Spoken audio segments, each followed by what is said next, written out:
Hello दोस्तों, स्वागत है आप सबके अपने YouTube channel ranker study centre में। तो दोस्तों, आप सबका क्लास 10th का मंथली एग्जाम यानी मासिक परीक्षा सितंबर मंथ वाला जो आप सबका चल रहा है ना, तो ये हमारे पास मैथमेटिक्स का यानी गणित का पेपर है। इस पेपर में जितना ऑब्जेक्टिव प्रश्न दिया गया है ना, सभी ऑब्जेक्टिव प्रश्न का आंसर और नीचे सब्जेक्टिव प्रश्न है यानी 2 नंबर वाला और 5 नंबर वाला का भी आंसर इसी वीडियो से आपको प्राप्त हो जाएगा, आप सबको मिल जाएगा। पहले ऑब्जेक्टिव प्रश्न का आंसर बेहतरीन तरीका से आप सबको बता देते हैं, आप सब देख लीजिए। देखिए, एक नंबर प्रश्न है कि यदि दो संख्याओं का योग और अंतर क्रमशः 14 और 4 हो तो बड़ी संख्या है। देखिए, दो संख्याओं का योग और अंतर दिया गया है, तो मान लेते हैं पहल का संख्या x है, दूसरा का संख्या y है, और यहाँ पे योग पूछा जा रहा है। ठीक है, योग यानी प्लस, जो इसका योग कितना है यानी 14 दिया है, तो यहाँ पे हम लिख लेंगे यहाँ पे 14।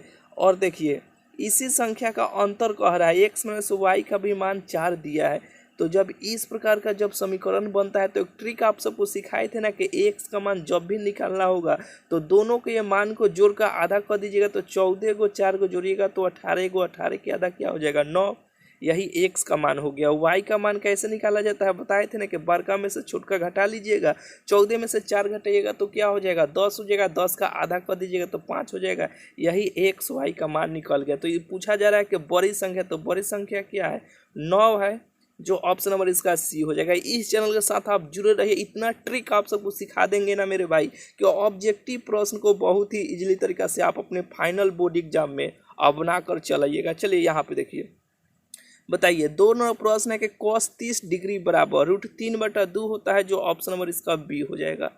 देखिए, 3 नंबर प्रश्न है कि यदि साइन थीटा बराबर cos थीटा तो थीटा बराबर पूछा जा रहा है। ठीक है, कि क्या होगा। तो देखिए, साइन यहाँ पे दोनों का मान कब बराबर होता है, जैसे कि यहाँ पे 45 डिग्री, साइन 45 डिग्री का भी मान 1/√2 होता है, कॉस से 45 का भी मान 1/√2 होता है, इन दोनों का मान 45 पे ये बराबर होता है, तो यही थीटा का मान हो जाएगा। ऑप्शन नंबर इसका बी हो जाएगा। बिल्कुल ही आपको बुझा गया होगा। चलिए यहाँ पे देखिए, 3 नंबर प्रश्न है कि यदि साइन 2a बराबर 2 साइन a तो a बराबर पूछा जा रहा है। देखिए, साइन और 2a का एगो सूत्र होता है, ये सूत्र होता है 2 साइन, इससे हमें कट करना पड़ेगा। देखिए, 2 sign A into cos A इसका सूत्र होता है, साइन 2a का ये सूत्र होता है, और बराबर में देखिए, ये बराबर में दिया गया है ना इधर 2 साइन ए, थोड़ा सा लॉन्ग में बनेगा लेकिन आप सबको सबका सोल्यूशन बेहतरीन तरीके से करा देते हैं।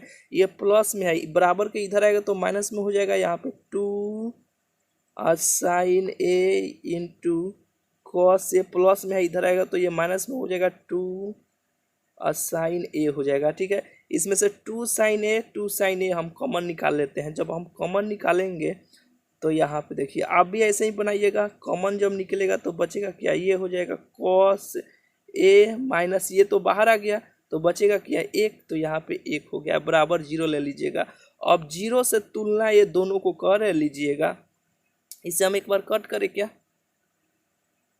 कहिए कि हाँ भैया बिल्कुल कट कीजिए। तो देखिए यहाँ पे 2 साइन ए बराबर एगो हम 0 मान लेते हैं।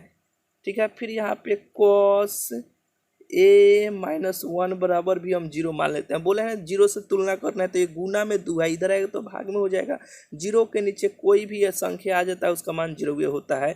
तो यहाँ पे देखिए बचेगा क्या, ये बचेगा साइन ए बराबर 0। तो ए का मान पूछा जा रहा है तो हम एक काम कर सकते हैं, साइन ए बराबर इधर साइन 0 डिग्री हो जाएगा। ठीक है, क्योंकि देखिए नहीं तो यहाँ पे क्यों हो जाएगा, क्योंकि देखिए साइन 0 का मान फिर 0 होता है, ऊपर वैसे हो जाएगा तो ये कट जाएगा, तो बचेगा क्या ए, यानी ए का मान कितना आ गया 0, एक निकल के आ गया। अब यहाँ पे देखिए, फिर अब इसे हम निकालेंगे कॉस ए -1 बराबर जो 0 है, तो कॉस ए बराबर ये माइनस में इधर आएगा तो प्लस में हो जाएगा।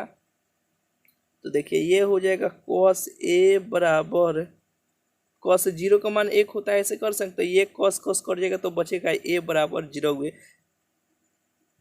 तो देखिए हम लोग क्या किए हैं कि इसका भी मान निकाले, इसका भी मान निकाले हैं, तो 0 आया है, यानी ऑप्शन नंबर इसका ए हो जाएगा। थोड़ा सा तो समय लगेगा मेरे भाई, यानी जल्द ही आप सबको करा देंगे। देखिए, बिंदुओं 3 0 तथा 0 4 के बीच की दूरी है। दूरी सूत्र याद नहीं है, कोई दिक्कत नहीं है। दूसरका में से पहिलका घटाइए। दूसरका के मान यहाँ पे देखिए 0 है, पहिलका के मान 3 है। दूसरका में से पहिलका आपको घटाना है, घटाकर इसको स्क्वायर कर देना है, बीच में प्लस का चिन्ह दीजिएगा। फिर दूसरका में से पहिलका घटाइएगा, तो दूसरका में से पहिलका घटाइएगा, इसको इसका स्क्वायर कर दीजिएगा, इसे रूट चढ़ा दीजिएगा, बस होगा। 3 का स्क्वायर यानी -3 का स्क्वायर 9 हो जाएगा, प्लस ये 0 हो जाएगा, यानी ये घटाइएगा तो 4 हो जाएगा। 4 का स्क्वायर 16 हो जाएगा, ये रूटे में तो 16 को 9 को 25 को हो जाएगा, और रूट 25 का वर्गमूल निकालिएगा तो ये प्लस माइनस दूने में होता है 5, यानी 5 इकाई। इसका आंसर ऑप्शन नंबर सी हो जाएगा। यानी आंसर ही आप सबको बताते चलते हैं, क्योंकि आधा 1 घंटा का ये वीडियो हो जाएगा। जल्द जल्द आप यहाँ पे आंसर ही नोट करते रहिए, ठीक है। सोल्यूशन कराएंगे तो थोड़ा ज़्यादा देर का वीडियो हो सकता है। यहाँ पे 5 6 कहा गया, नीचे है क्या? चलिए यहाँ पे 7 नंबर से ही देख लीजिए।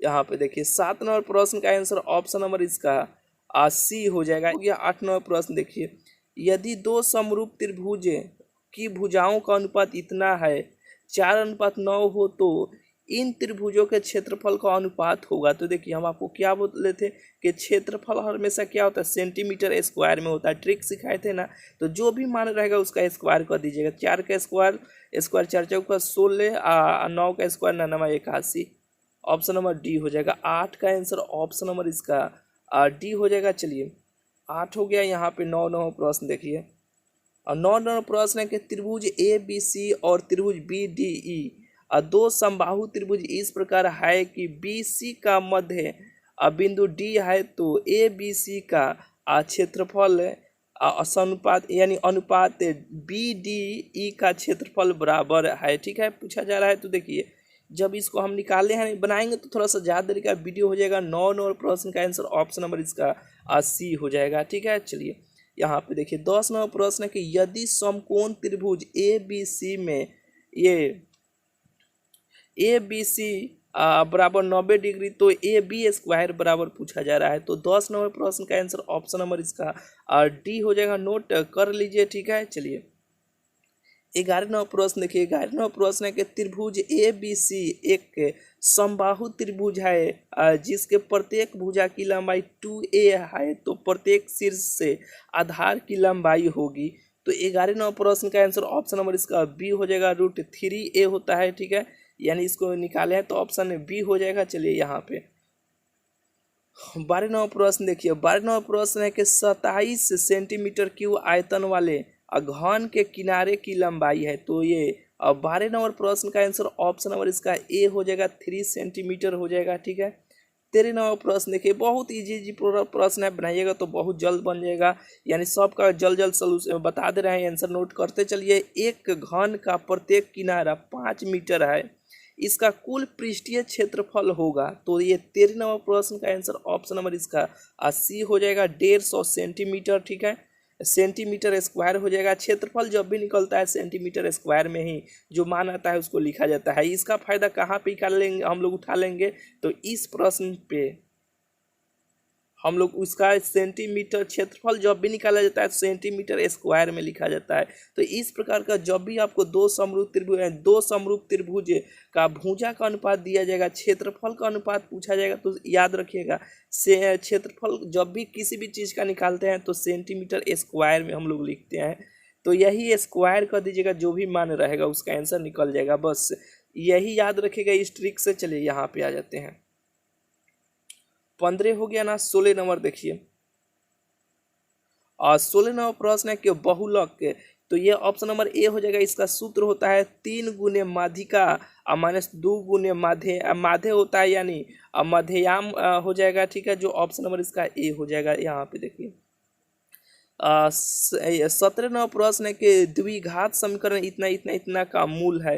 तो द्विघात समीकरण निकालने का बेहतरीन ट्रिक भी पहले आप सबको सिखाए थे, जो लंबे समय से जुड़े हैं और सब चीज़ तो जान ही रहे हैं। ऑप्शन नंबर इसका बी हो जाएगा। चलिए 18वां प्रश्न है कि -4 तथा 5 मूल वाले द्विघात समीकरण है। तो 18 नंबर प्रश्न का आंसर ऑप्शन नंबर इसका ए हो जाएगा। ठीक है, चलिए 18 हो गया। 19 नंबर प्रश्न की ओर चलते हैं। देखिए ये प्रश्न आपके बोर्ड एग्जाम में 100% ये गारंटी है कि ये फाइनल बोर्ड एग्जाम में आपको देखने को मिलेगा।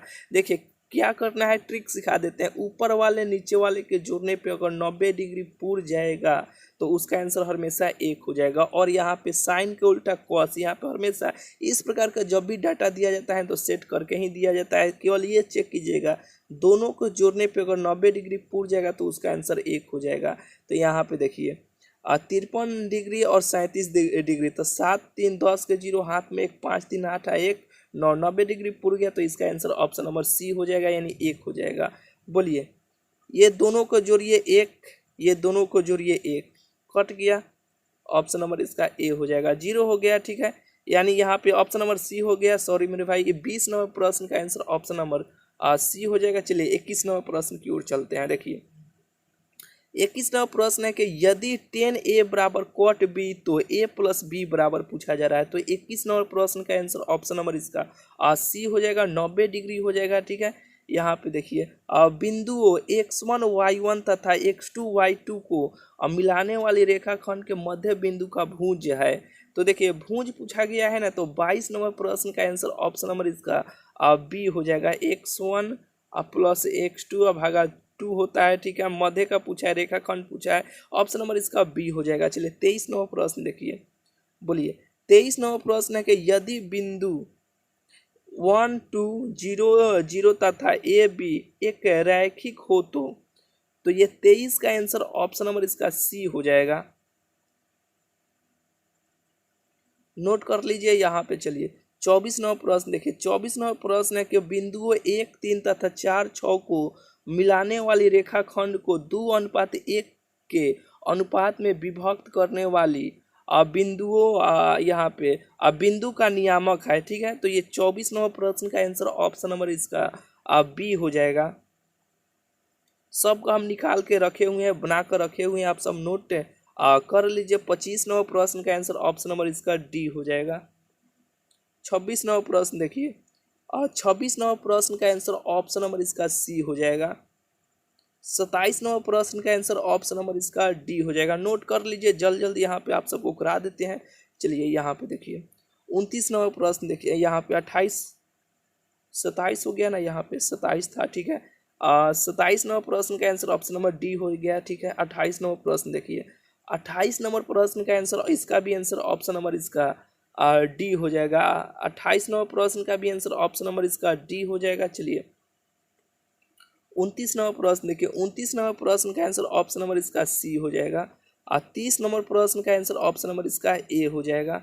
ठीक है, और यानी 30 ऑब्जेक्टिव प्रश्न का सलूशन आप सबको करा दिए। यहाँ से सब्जेक्टिव प्रश्न स्टार्ट होता है। देखिए वेबसाइट पे हम ऑब्जेक्टिव सब्जेक्टिव सबका अपडेट कर दिए हैं, वहाँ से जाकर आप सब देख लीजिए। नहीं तो देखिए गूगल में आइएगा, बता देते हैं कैसे आकर कहाँ से आप चेक कीजिएगा। गूगल में आ जाइएगा, गूगल में आकर इसी चैनल का नाम लिखिएगा रैंकर स्टडी सेंटर।